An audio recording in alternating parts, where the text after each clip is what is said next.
জ্বালাতন কত রকমের হয় বলো তো। দিব্যি আমি শুয়ে শুয়ে খাটে ফোন দেখছিলাম, তার মাঝখানে আমার বুনু একটা দুধের প্যাকেট আর একটা ওরিও বিস্কুট এনে বলছে আমাকে এখন ডোরেমনের ডোরা কেক বানিয়ে দিতে। আর যাই হোক, আমিও কোনোদিনও খাইনি, তাই ভাবলাম একবার চলো ট্রাই করা যাক।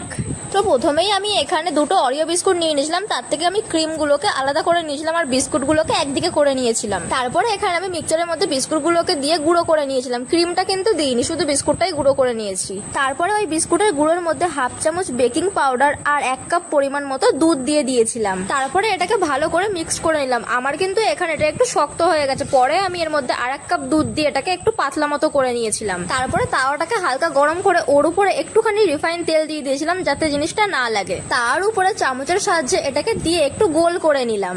ওই একই রকম ভাবে আমি 5-6টা মতো কেক বানিয়ে নিয়েছিলাম। কেকগুলো আমার সব রেডি হয়ে গেছে। আর ওরিও বিস্কুটের যে সাদা ক্রিমটা ছিল না, এখন ওটাকে আমি এর উপরে দিয়ে আর একটা কেক দিয়ে বানিয়ে ফেলবো ডোরা কেক। আমি এখন ডোরা